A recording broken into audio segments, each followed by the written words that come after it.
Saludos, Masters de Star Wars. Yo soy la sombra del Imperio. ¿Qué? La sombra del Imperio. Obi-Wan Kenobi es el ejemplo perfecto de lo que podríamos definir como el Jedi ideal. Alguien sumamente compasivo, paciente, pero también un fino combatiente con el sable de luz. Además, claro, sus actuaciones a lo largo de la saga, tanto con Alec Guinness como con Ewan McGregor, le dieron ese toque sabio y a la vez carismático que lo inmortalizarían con icónicas frases como el Hello there. Hello there. Sin embargo, en la historia de Obi-Wan, ligada a cómo se ha construido toda la saga de Star Wars durante 40 años, hay ciertas cosas que han sido mandadas completamente al baúl del olvido, ya que muchas cosas que se pensaron originalmente para este personaje cambiaron o literalmente fueron eliminadas de la historia de la saga. Y esto, por varias razones, tuvo un impacto profundo tanto en las precuelas como en la trilogía original, porque en realidad estas cosas le hubieran dado otra dimensión completamente distinta a las películas de Star Wars. Es por eso, Masters, que he hecho esta nueva serie de videos con diferentes personajes para profundizar aquí en la conceptualización de Obi-Wan Kenobi con 7 cosas que Star Wars quiere que nos olvidemos sobre él. Y en primer lugar, debemos saber que desde los 70 la historia en la pantalla pudo haber sido muy distinta con este Jedi, ya que está debidamente documentado que Los 7 Samuráis, la película de 1954 de Akira Kurosawa, fue una de las múltiples inspiraciones de George Lucas para crear Star Wars. La cuestión es que en la mente de George Lucas, el actor japonés Toshiro Mifune, protagonista de Los 7 Samurai, era el actor ideal para interpretar el papel de Obi-Wan Kenobi en la Star Wars original y no en realidad Alec Guinness como terminó pasando. Esto porque básicamente los Jedi eran una reinterpretación con espadas láser de los samuráis japoneses que tenían katanas y que también seguían un estricto código de honor. Sin embargo, a pesar del ofrecimiento de George Lucas que está debidamente documentado, el actor japonés rechazó el papel para Kenobi. Y esto porque tenía ciertas reservas de que aparecer en ese filme como un tipo de futurista samurái dañaría o abarataría la imagen popular de los samuráis japoneses. Vaya, fue el orgullo por su cultura y porque en aquel entonces las películas de ciencia ficción parecían bastante baratas, lo que hicieron a que él se negara para el rol. Aunque bueno, todos sabemos que fue George Lucas quien transformó la esencia de las películas de ciencia ficción con Star Wars, incluyendo ahí algunas nuevas tecnologías. Pero todo esto sí nos da contexto de cuál distinto pudo haber lucido un día Obi-Wan Kenobi si hubiera actuado Toshiro Mifune. Esto nos lleva a nuestro segundo punto en esta lista, ya que la elección de Alec Guinness fue fundamental no solo para traernos su icónico rol de la trilogía original que fue digno de una nominación al Oscar, sino que prácticamente se ha olvidado que sin Alec Guinness muy probablemente Ewan McGregor no hubiera existido en la saga o tampoco tenido una oportunidad para el rol de Kenobi.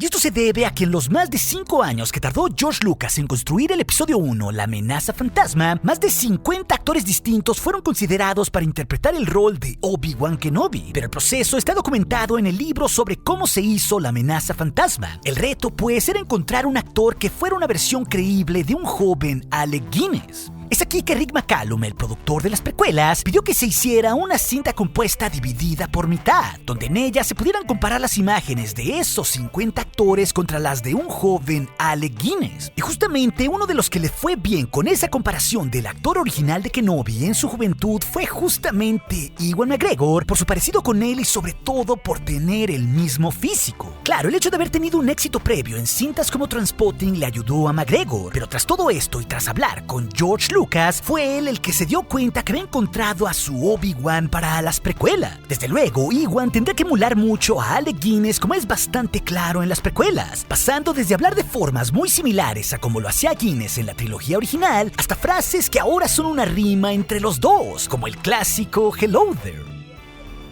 Hello there. Hello there. Hello there.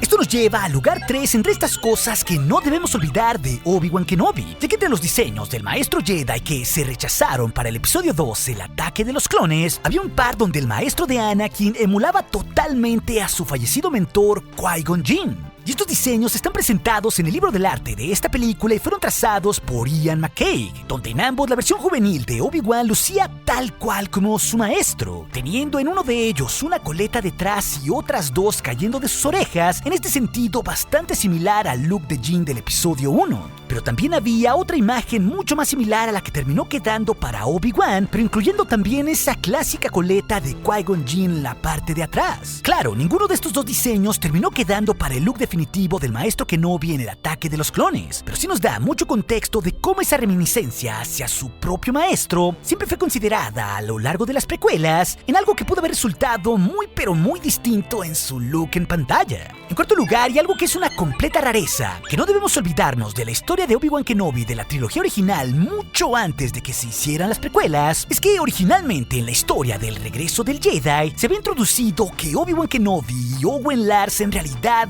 fueran hermanos, y esto fue considerado en un guión previo del episodio 6 que nunca llegó a la pantalla. Sin embargo, esto sí está debidamente documentado en la novela del regreso del Jedi de 1983 escrita por James Caan. Y esto se da cuando el fantasma de Obi-Wan Kenobi habla con Luke Skywalker en Dagobah para revelarle que Leia Organa es en realidad su hermana. Es aquí que en la novela Kenobi dice el siguiente diálogo. Cuando tu padre se fue, no sabía que tu madre estaba embarazada. Tu madre y yo sabíamos que eventualmente terminaría descubriéndolo. Queríamos mantenerlos a los dos tan a salvo como fuera posible y todo el tiempo posible. Así pues, te llevé a vivir con mi hermano Owen en Tatooine, y tu madre se llevó a Leia a vivir en Alderaan como la hija del senador Organa. Como podemos ver, Masters, esto tiene muchas diferencias que fueron canónicas antes de que existieran las precuelas que fueron olvidadas ya después, ya que Padme no moría al dar a luz como terminó pasando en el episodio 3, pero lo importante aquí es que Obi-Wan señala a Owen como su hermano quien vivía en Tatooine. Esto nos habla de las ideas que tenía George Lucas en un principio para representar la razón por la que Luke, Obi-Wan y Owen vivían en Tatooine desde el episodio 4, lo cual también explica dónde estuvo la idea original para los tíos de Luke, algo que en realidad hace mucho más sentido que así pudieran mantener escondidos al muchacho al no tener relación alguna con Anakin, ya que ellos eran la familia de Obi-Wan originalmente y no la familia política de Anakin Skywalker, como terminó pasando más tarde en las precuelas, ya que al crear que los Lars fueran parte de la familia extendida de Anakin, esto siempre significaría un riesgo para Luke de que pudiera ser descubierto ahí por Darth Vader. Esto nos lleva a nuestro quinto punto, Masters, que tiene que ver con una cosa que pudo haber resultado muy distinta en La venganza de los Sith con Kenobi y Yoda. Algo que se dejó fuera de esta película, pero que está incluido en el libro de cómo se hizo este film.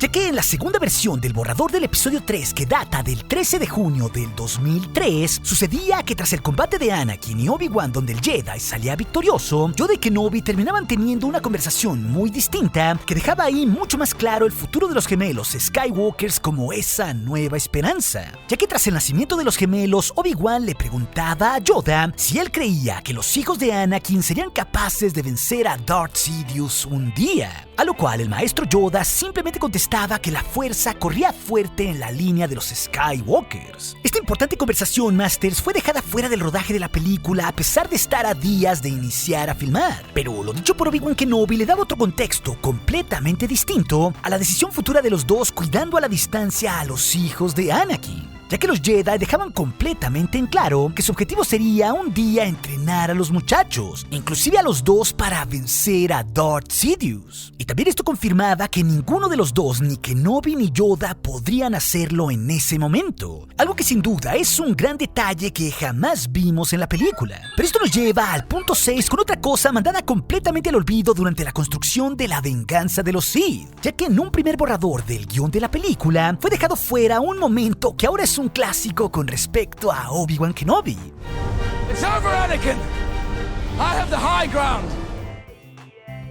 Y sí, Masters, ese icónico momento con el terreno alto de Obi-Wan Kenobi no fue considerado originalmente en el primer borrador de 50 páginas del episodio 3 que data de enero del 2003. En realidad, aquí sucedía una cosa muy distinta que está retratada además de ese primer guión en los storyboards del filme. Y aquí, justo cuando Anakin parecía haber vencido a Obi-Wan parado sobre una plataforma móvil, el Jedi hacía un rápido movimiento, cortando así las piernas de Anakin, y este caía a varios metros hasta detenerse cerca del borde de los ríos de lava. Y de repente el Sith estallaba en llamas y comenzaba a gritar. Esa era la manera en la que George Lucas había conceptualizado inicialmente la victoria de Kenobi sobre Anakin en Mustafar. Y como es bastante claro en el guión o en los conceptos artísticos, el terreno alto no existía como una ventaja, sino que Kenobi ganaba el combate peleando de igual a igual en un movimiento desesperado, agachándose y cortando los pies de Skywalker. Sin embargo, esto iba mucho más allá, Masters, porque se dejaban fuera de la parte de Kenobi muchas otras cosas que suceden en la película tras que Anakin se está quemando. Lo cual nos lleva a nuestro punto 7 final en esta lista, con otras cosas que se dejaron fuera de Kenobi en esos trágicos momentos, ya que ese primer guión únicamente mostraba que ante aquella terrorífica escena en Mustafar, Obi-Wan únicamente levantaba el sable de Anakin y se iba sin ver o hacer más. Incluso se señala específicamente en ese borrador que no había diálogo alguno. Es decir, George Lucas había dejado completamente afuera ese dramático momento donde Obi-Wan le reclama a Anakin que él había sido como su hermano y que se suponía que tenía que haber traído a la fuerza balance, no dejarla en la oscuridad. Pero ahí no acaba la cosa. George Lucas expandió ese primer borrador de la película y así pudo tener un segundo borrador del filme de 135 páginas que data, como lo comenté previamente, del 3 de junio del 2003. Aquí Lucas agregó varios cambios en lo que hacía Obi-Wan para hacer mucho más dramático el momento, pero aún así era muy lejano de lo que terminamos viendo en pantalla, ya que se mantenía la idea de los storyboards que Obi-Wan le cortaba únicamente las piernas a Skywalker. Pero aquí era Anakin, ya en el suelo, el que le rogaba a Kenobi que lo ayudara, diciéndole: ayúdame, maestro. Entonces Kenobi le contestaba aquí que no se lo pidiera porque ahora era malvado, ya que no había propiciado con sus acciones más que dolor y sufrimiento, así que por eso no podía ayudarlo. Claro, Anakin le contestaba con su clásico: pero esto no solo nos demuestra más las razones de Obi-Wan por las cuales no ayudó a Anakin en ese terrible momento, sino que en realidad en esta versión era mucho menos dramático todo lo que pasaba y se decían de lo que terminó resultando en la película del episodio 3. No obstante, fue un iluminado George Lucas quien lograría hacer los cambios precisos hacia el 26 de junio del 2003, a solo 4 días de iniciar el rodaje entero de la película. George pues pudo presentar ahí lo que fue un cuarto borrador del episodio 3 de 129 páginas. Y fue ahí, mientras Anakin parecía estar muriendo, donde agregó por fin el clásico diálogo de Obi-Wan Kenobi, donde le reclamaba que él era el elegido y que se suponía que debía destruir a los Sith y no unírseles. Aquí Obi-Wan ya le decía que lo quería, aunque aclaraba que no lo iba a ayudar. Y es con esto, Masters, que podemos entender no solo cómo se trazó ese gran momento de dolor que hizo brillar de gran manera a Obi-Wan Kenobi en las precuelas, sino que también podemos dimensionar cuál distintos pudieron haber sido esos otros momentos en Mustafar si George Lucas no hubiera hecho esos cambios en los diálogos o en las acciones de Obi-Wan Kenobi que terminaron por hacer a la venganza de los Sith en todo un clásico del cine. Pero si quieres saber sobre 7 cosas que Star Wars quiere que olvides de Mace Windu, esa historia te la dejaré aquí en las pantallas finales junto con otras. Y recuerde, nuestro aliado es la fuerza y un poderoso aliado es. Hasta aquí la sombra del Imperio.